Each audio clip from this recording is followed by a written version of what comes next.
Most people aren't fasting nearly as long as they think they are, and it's because they're not 100% sure of the actual truth about what does and doesn't break your fast, and they have no idea that we have certain hormones that are directly affecting the quality of your fasting window. And learning all of this is going to be a game changer for the success of your intermittent fasting.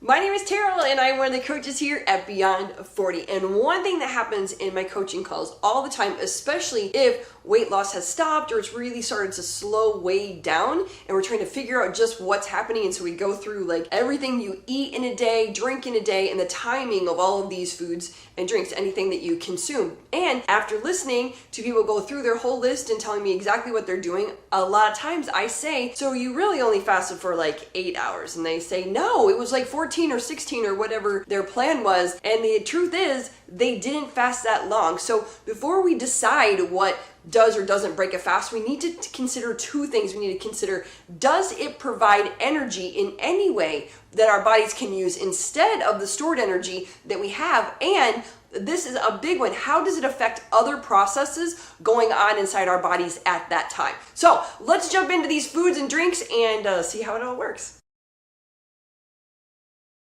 All right, let's start out with water. Water obviously does not break your fast, but neither does carbonated water. And I do get a lot of questions about carbonated water in regards to your bone density, because drinking like soda pop, like that kind of carbonated drink, does actually have a bad effect on your bone density and can cause a lot of problems there. But carbonated water, not the same thing. You can also add a little bit of lemon to your water, like a squeeze of lemon, still not gonna break your fast. Even a tablespoon of apple cider vinegar, which is a really good thing to do, will also not break your fast. Just make sure you rinse your mouth because it can be a little bit harmful to your tooth enamel. Now, flavored waters, they do not break your fast if they are the flavored like essence of, like a Perrier grapefruit, which it does happen to actually be my favorite, does not break your fast because it's an essence of, there's not a flavoring in it. So look at your jars or your bottles and just make sure that there isn't actual flavoring in it, because then that could break your fast. Now, let's move on to coffee, because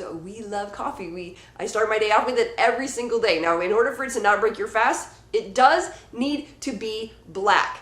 And that is the only way that's not gonna break your fast. So if you're putting butter in it or MCT oil, it is breaking your fast. There is no way for that to not break your fast. Your body can use that energy in that oil or that butter for energy, and it doesn't have to dig into our energy stores. So if you think about it like this, MCT oil has about 100 calories per tablespoon. So there is definitely enough energy in there to pop you right out of a fast. Butter has 102 calories, and coconut oil, if that's what you prefer, has 117. So the bulletproof coffee, definitely breaking your fast. So you're gonna wanna stick to like black coffee, or green tea is perfect. Green tea is fantastic. Just don't put any milk or honey or anything in that also, and it will not break your fast. However, ginger tea does, and so do some fruit teas. So just pay close attention.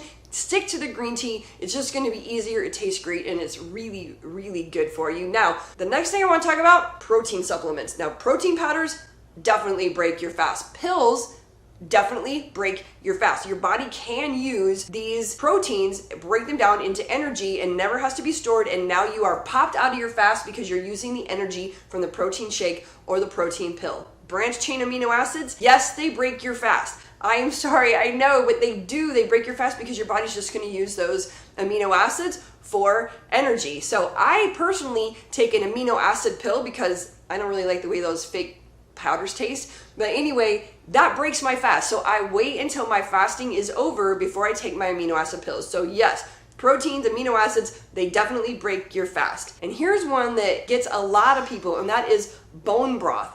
Bone broth definitely breaks your fast. There's protein in it, there's calories in it, and it will for sure break your fast. Now, if you're doing the kind of fasting where you're just trying to keep under 500 calories a day, the bone broth is just fine. So are some of these other things. But if you're doing a true fast where you're just intermittent fasting from this time to this time, keep it out of there for sure. Now, vitamins do not break your fast, which is great because they're filled with nutrients. So if you're doing any kind of extended fasting, you can pop back a few of these and not have anything to worry about. They don't have any kind of energy input or output. But I will tell you this, fish oil does break your fast. So if you're taking a fish oil supplement, that needs to be done after you break your fast. And good news, because headaches can be part of fasting, pain relievers such as Advil, Tylenol, and all this, they do not break your fast. So go ahead, if you get that headache, especially if you fasted for more than like 14 or so hours, grab a pain reliever and keep on trucking.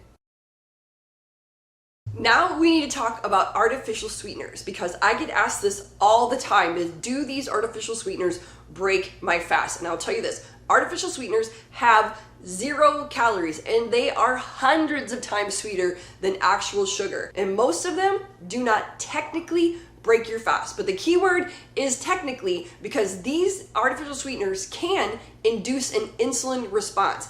And it's because of that super sweet taste. Our bodies begin to anticipate having something with a lot of sugar coming in that it is going to have to take care of. And in order to take care of it, we have to produce insulin. So in anticipation of something sweet, your body will begin to produce insulin. And this insulin will actually break your fast. Now, also, check this out. Your brain doesn't really know the difference between sugar and artificial sweeteners because both of them light up reward pathways in our brain. So this trains our brain, these reward pathways, to crave more sweet things, sweeter and sweeter tastes. Your body's going to begin to crave them because we're giving it a constant sweet taste, but we're not actually giving it sugar. So it's going to intensify your cravings and your hunger instead of making it better and easier to deal with.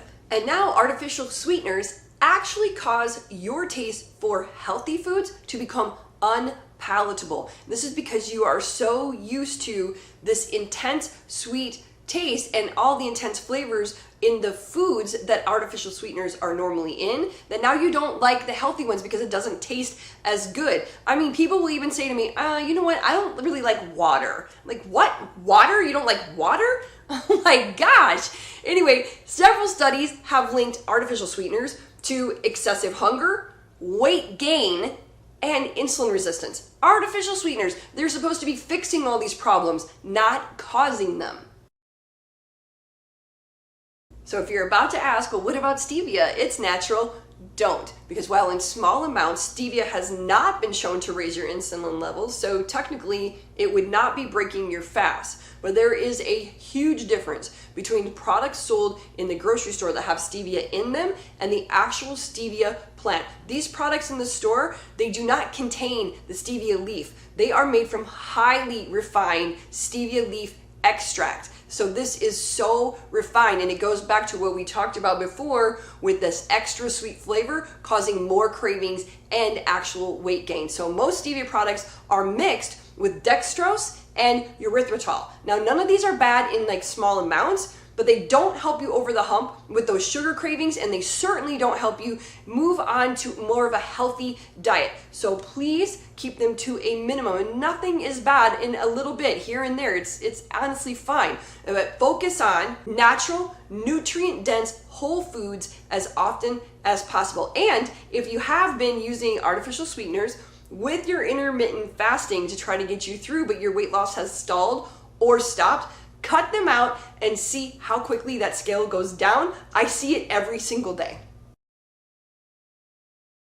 Alrighty, now this last one isn't about does it break or not break your fast, because what this does is it stops you from beginning your fast when you think you are. And this is melatonin. Yep, that's it, your sleeping hormone. And here's how it works. About 2 to 3 hours before you go to sleep at night or before you go to bed, your body begins to produce melatonin. And we love this because it gives us a great night's sleep. It makes us sleepy enough to actually go to bed. And we know how important a good sleep habits are in a healthy lifestyle. But what happens next is the actual reason we don't eat past 7 or 8 o'clock at night, because melatonin binds to receptors on your pancreas, and then that signals your pancreas to stop making insulin, which sounds fantastic. Hey, now we have super low insulin levels, but it is not fantastic when we have just eaten, and so we have elevated glucose levels in our blood, and they are going to remain elevated for much longer because we don't have the insulin to help our cells take up that available